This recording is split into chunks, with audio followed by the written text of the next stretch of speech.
Hello everyone, आपका हमारे channel में स्वागत है। हमारे सारे वीडियोस देखने के लिए हमारे चैनल के लोगो पर टच कीजिए। वहां आपको वीडियो का ऑप्शन मिल जाएगा, उसको सिलेक्ट कीजिए, आपको सारे वीडियोस मिल जाएंगे।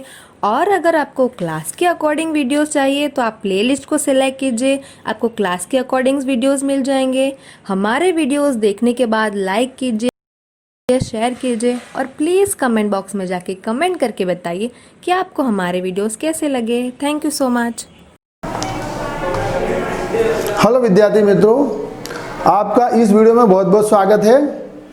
हम यहाँ पर स्टैंडर्ड 9th में सब्जेक्ट साइंस एंड टेक्नोलॉजी में चैप्टर नंबर 5 जीवन की मौलिक इकाई जीव विज्ञान में पढ़ाना है मुझे।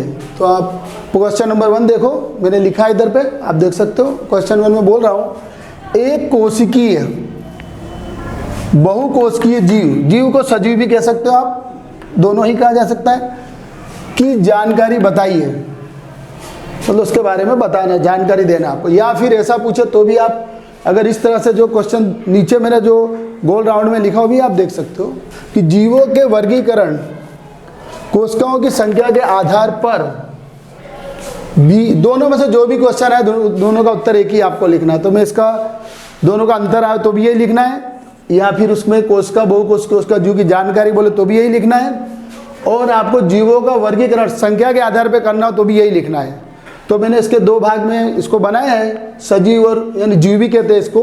तो आप देख सकते हैं इसका उत्तर में पहला लिखेंगे एक कोशीय, दूसरा लिखेंगे बहुकोशीय। तो एक कोशीय बहुकोशीय मैंने पॉइंट वाइज लिखा है, 5 पॉइंट लिखे हैं।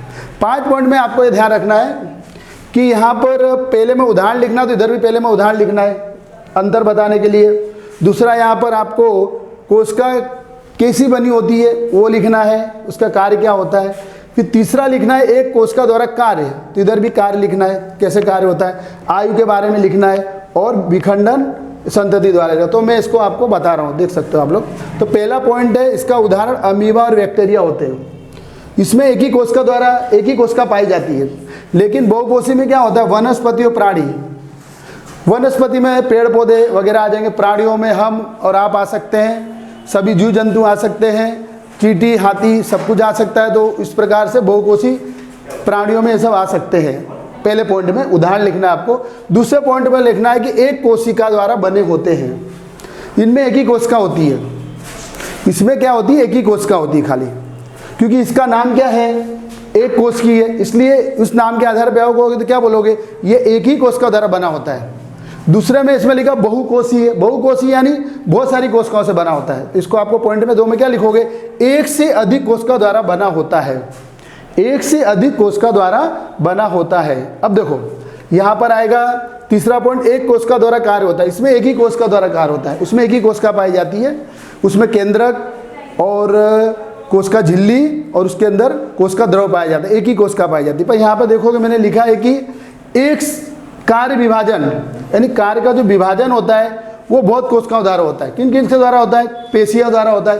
पेशियों के बारे में मैंने आपको पहले जानकारी दी थी, बहुत सारी पेशियाँ थी वो मैंने आपको बताई थी, वो आपको ध्यान रखना है। दूसरा अंग द्वारा, अंग बहुत सारे पाए जाते हैं आप में, उस अंगों के द्वारा।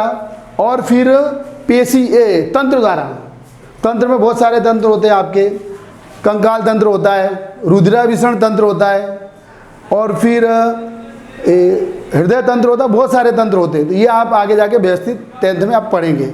अभी खाली इसका नाम याद रखना है, अभी इसको बारे में समझा रहा, बाद में आपको समझ में आएगा अच्छी तरह। देखो अब इसके बाद क्या है कि आयु बहुत कम होती है, ये जल्दी उत्पन्न भी होता है, जल्दी खत्म भी हो जाते हैं। क्योंकि एक कोशी प्राणी में क्या क्या आ जाता है, अमीबा, बैक्टीरिया और पैरामीशियम, ये ज़्यादा इनकी उम्र नहीं होती, ये जन्म लेते जल्दी और ये ख़त्म भी जल्दी हो जाते हैं, इनकी आयु बहुत कम होती है। इसके बाद है कि अधिक आयु, अधिक आयु जैसे मानव है, मानव की आयु मिनिमम 100 वर्ष मानी गई है। इस तरह से आपको ध्यान रखना। और भी जो प्राणी है, जो भी आपके हैं, हाथी घोड़ा चींटी वगैरह, उनकी भी उम्र अब थोड़ी ज़्यादा ही होती है। किससे ज़्यादा होती है, एक कोशी प्राणियों से होती है। उसके बाद 5वां पॉइंट है विखंडन। विखंडन यानी इसमें एक विखंडन होता है, जैसे मान लो पैरामीशियम है, उसी में से एक अंग अलग हो जाता है और उसी से नया पैरामीशियम यानी जीव बनता है। इसमें अलग से कोई अंगों की जरूरत पड़ती नहीं है। लेकिन यहाँ देखोगे आप लोग, एक कोशिकीय है, इसमें एक कोशिका द्वारा बहुत सारी कोशिकाओं से संतति उत्पन्न होती है, बहुत सारी संतति उत्पन्न होती है। इस तरह आप समझोगे कि यहाँ पर आपने क्वेश्चन 1 को सीख लिया है। चलिए विद्यार्थी मित्रों, अपने क्वेश्चन 1 सीख चुके, अब आप क्वेश्चन 2 को देखेंगे। देखो क्वेश्चन 2 में क्या है, कोशिका किसकी बनी होती है, कोशिका किसकी बनी होती है। तो अपने इसकी कोशिका के 3 मुख्य घटक होते हैं। कितने घटक होते हैं, मुख्य 3 घटक होते हैं। तो उनके नाम मैंने लिखे हुए हैं, आपको बता रहा हूँ नाम।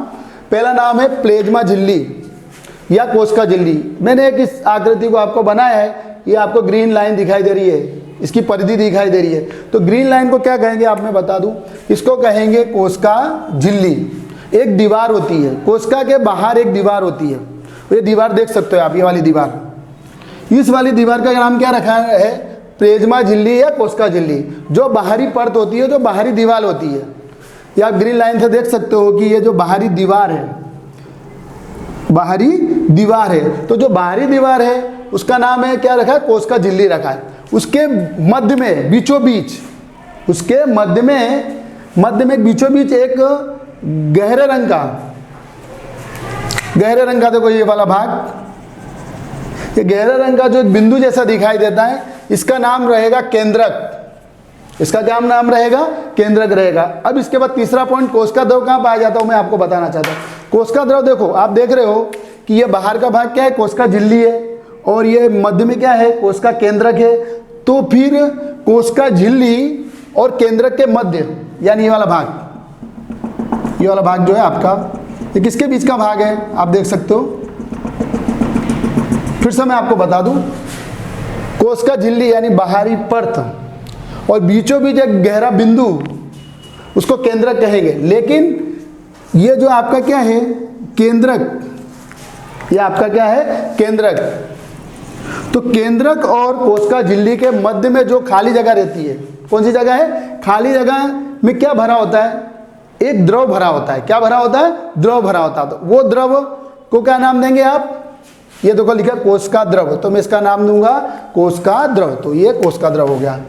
तो इस तरह आपको कोशिका किसकी बनी होती है, उसके 3 मुख्य घटक है वो लिखना है, और उन घटकों में कौन कौन से घटक पाए जाते हैं वो उनके नाम लिखने, और आकृति बना के उसको इस तरह ड्रॉ करके समझाना है। चलिए क्वेश्चन नंबर 3 पे आते हैं आप लोग। अब देखते हैं कि क्वेश्चन 3 क्या है, प्लेज्मा झिल्ली। प्लेज्मा झिल्ली, फिर इसका दूसरा नाम कोशिका झिल्ली, और तीसरा नाम प्लाज्मा झिल्ली। 3 नाम है, कोई भी नाम आपको लिख सकते हो, या एग्जाम में कोई भी नाम देगा तो आपको एक ही समझना है तीनों को। तो मैंने तीनों नाम आपको दर्शा दिए, ये देख लेना आपको।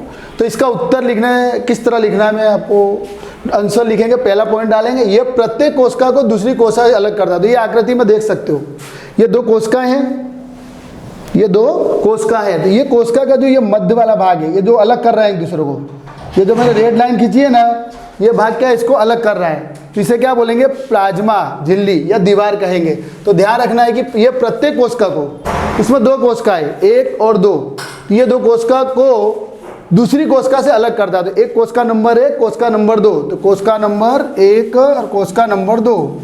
तो इसके बीच एक दीवार दिखाई दे रही है, उस दीवार का नाम क्या है, प्लाज्मा झिल्ली। उस दीवार का नाम क्या है, प्लाज्मा झिल्ली, आपको ध्यान रखेंगे। अब क्वेश्चन 2 पे आते हैं, जंतु तथा पादप कोशिका दोनों में पाया जाता है। जंतुओं में अपने आ जाते हैं, आप लोग आ जाते हैं, प्राणी आ जाती है, चींटी आ जाती है, छोटे से छोटा प्राणी कोई भी आ जाता है तो वो जंतु कहलाएगा। उसके बाद मैंने लिखा पादप। पादप यानी पेड़ पौधे आ जाते हैं, पेड़ पौधे में सभी पेड़ पौधे आ जाएंगे, दोनों कोशिकाओं में होते हैं। ये दोनों कोशिकाओं में पाए जाते हैं। ये जो प्लाज्मा झिल्ली या कोशिका झिल्ली होती है वो जंतु तथा पादप दोनों कोशिकाओं में पाई जाती है। तो आपको लिखना इस तरह से। अब तीसरा नंबर आएगा, प्रोटीन व लिपिड से बने होते हैं। प्रोटीन और लिपिड से बने होते, प्रोटीन लिपिड कहाँ से प्राप्त होती है कोशिकाओं को, तो इसमें अंतःस्रावी जालिका एक पाई जाती है। अंतःस्रावी जालिका, उसके अंदर से आपको लिपिड या प्रोटीन मिलता है। अब ये वर्णात्मक पारगम होता है। वर्णात्मक पारगम का मतलब इस तरह से आप देख सकते हो, ये दीवार है, इधर पे आप लोग दीवार देख सकते हो, ये दीवार के जो एक छिद्र पाए जाते हैं, छोटे छोटे ये छिद्र पाए जाते हैं, इसका नाम क्या है, वर्णात्मक पारगम झिल्ली। ये जो मैंने बताया, ये जो वर्णात्मक पारगम झिल्ली है, ये दीवार जो होती है उसके दीवार में छोटे छोटे छिद्र मिलते हैं। उस छिद्र में का नाम है वर्णात्मक पारगम झिल्ली। अब इसका काम क्या होता है वर्णात्मक पारगम झिल्ली का, कि ये क्या है, अंदर किसी पदार्थ को जाने देती है और बाहर भी आने देती है। तो कैसे पदार्थों को जाने देती है? O2 को, ऑक्सीजन को। ऑक्सीजन को क्या करती है, ये छिद्र के द्वारा अंदर भी ले जाती है, बाहर भी ले जाती है। इसका काम ये है। इसके बाद आपका, और इसका देखो, कुछ पदार्थों को ही कोशिका के अंदर वह बाहर जाने देती है, लिखा है मैंने। तो इसके अंदर जो कोशिका है, इसके अंदर कुछ पदार्थ को अंदर और बाहर जाने देती है। आप ध्यान रखोगे, ये लचीली होती है। लचीली होती है मतलब इसको आप मोड़ भी सकते हो, उसको क्या कर सकते हो, मोड़ भी सकते हो। उसको दबाओगे तो वो जिस दिशा में दबाओगे उस दिशा में आकार बन जाएगा उसका। इस तरह वो लचीली भी होती है। तो इस प्रकार आपने आज प्लेज्मा झिल्ली, इसके बारे में कितने 5 पॉइंट सीखे और आकृति में आपने इसको समझा। तो चलो विद्यार्थी मित्रों, आज के लिए इतना ही। थैंक यू, धन्यवाद।